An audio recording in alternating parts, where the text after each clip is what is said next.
happened? Where am I?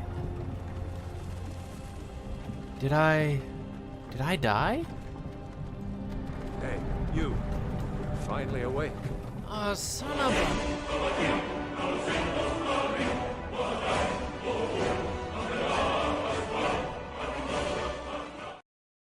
If you've watched more than one anime, you've probably watched an isekai. With titles like Sword Art Online, Re:Zero, and Overlord, if you've watched any of these series, then congrats, you've watched an isekai. And considering that I just named some of the biggest anime within recent history, almost everyone who watches anime has watched an isekai. Due to this popularity, the genre has become more and more polarizing in recent years, as some are watching this video to see the rise of isekai, and others are watching this video to see the fall. There's a lot to discuss about the genre. Is this genre a part of anime in general, or has it only recently risen up to popularity in anime? Is it purely a pop cultural movement, or does it lead to a darker issue with Japanese culture?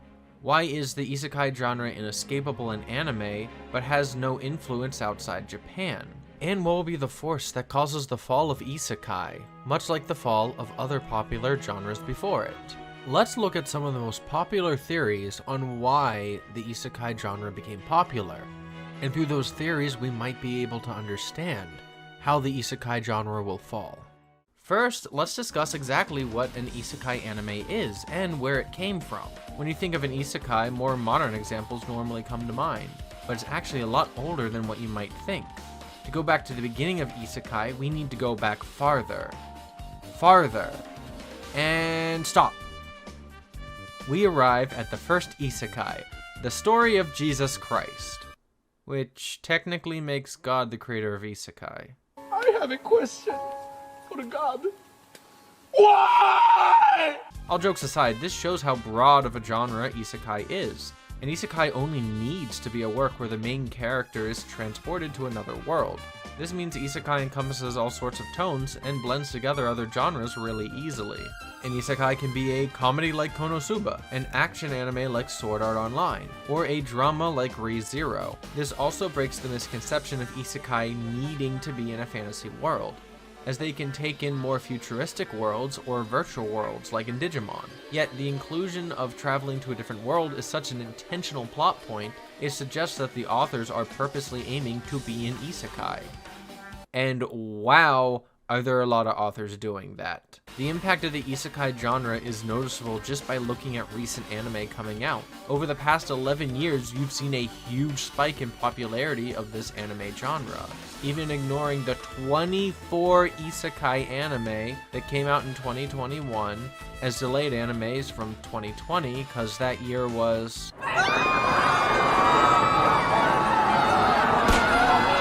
unique.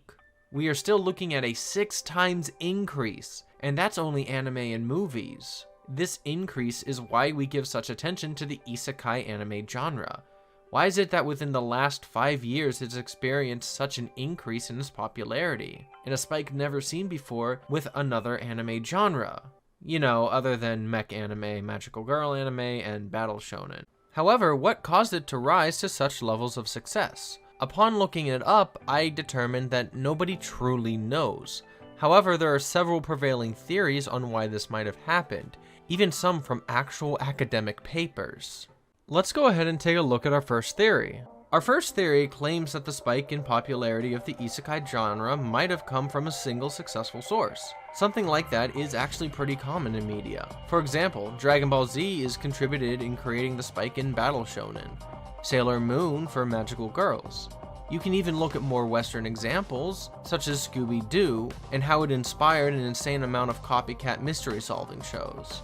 This theory states that a single anime's success inspired the popularity of isekai today. So what anime is it? Let's look at the beginning of isekai to figure it out. In the 8th century, the actual first isekai came out with the tale of Urashimiko, where in this tale, a fisherman by the name of Urashima Taro is transported to an underwater kingdom after he saves a turtle. Well, in isekai, this fairy tale shares none of the traits and stereotypes of modern-day isekai. The other world is just on Earth, but under the sea.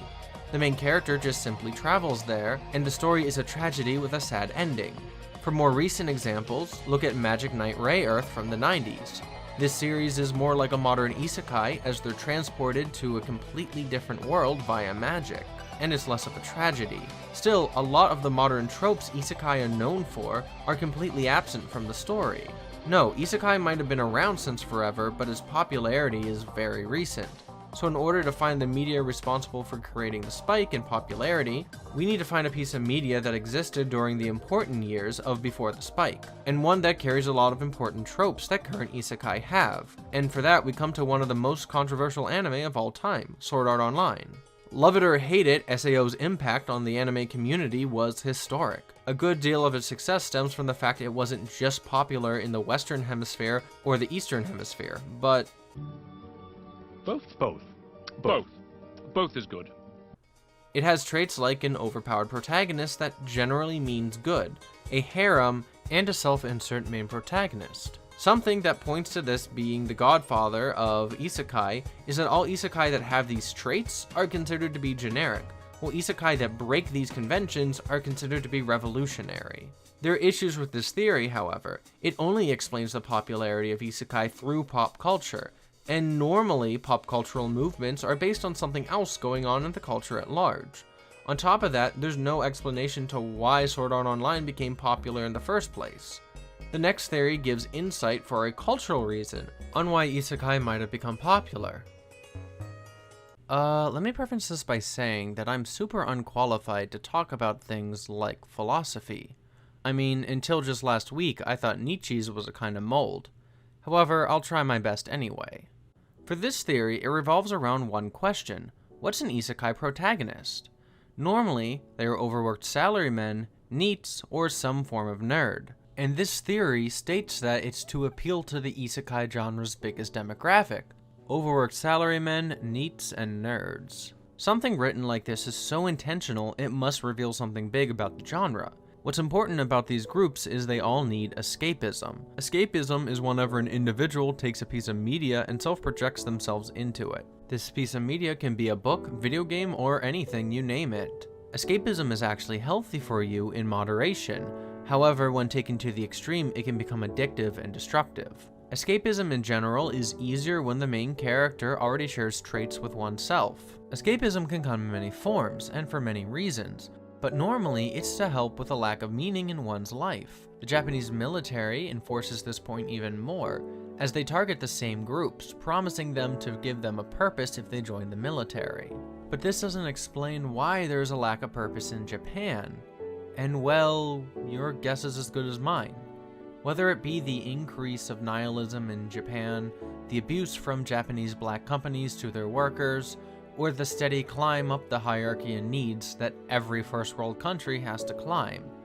It's not just Japan that has to deal with these issues either. It seems that for many young people, happiness is becoming harder and harder to reach, as we all feel this need for escapism. There's evidence of this escapism in Japan too.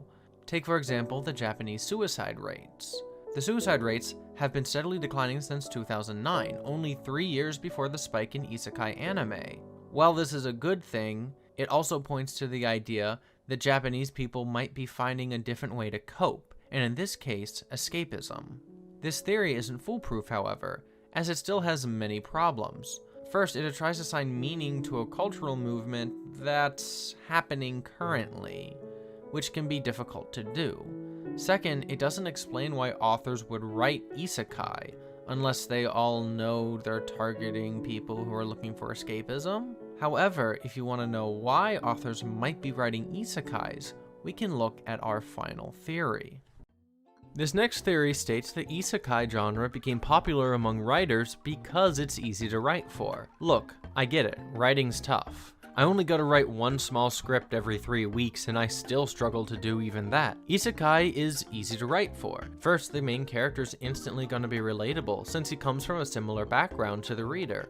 Second of all, you get a lot of natural flowing questions that can introduce the reader to the world as it introduces the world to the main character. This and much more causes the isekai genre to have a lot of shortcuts that they can use to their advantage when writing. But why would this make the genre popular? By being easy to write for, the isekai genre can get better original stories than other genres, and that quality increase is what led to the popularity of the genre. There's not much to mention on this theory since it's kind of simple, but just like how its strengths are simple, its issues are also simple. If you look at other anime genres that are easy to write for, you notice they don't have similar levels of success as the isekai genre does, and this theory doesn't explain why that would be at all. Now that we know some of the reasons why isekai rose in popularity, we can properly discuss how it might fall. It's a hard topic to discuss. The fall of isekai is, well, ongoing. However, now that we know why it's risen, perhaps we can determine how it will fall. If SAO is to thank for the rise in the isekai genre, then it should be responsible for its fall. SAO is still running, which is normally common for shows that cause spikes in popularity. However, SAO's fall in popularity will probably be the thing to mark the end of isekai. However, with a new season coming out, we might be waiting a while on this one.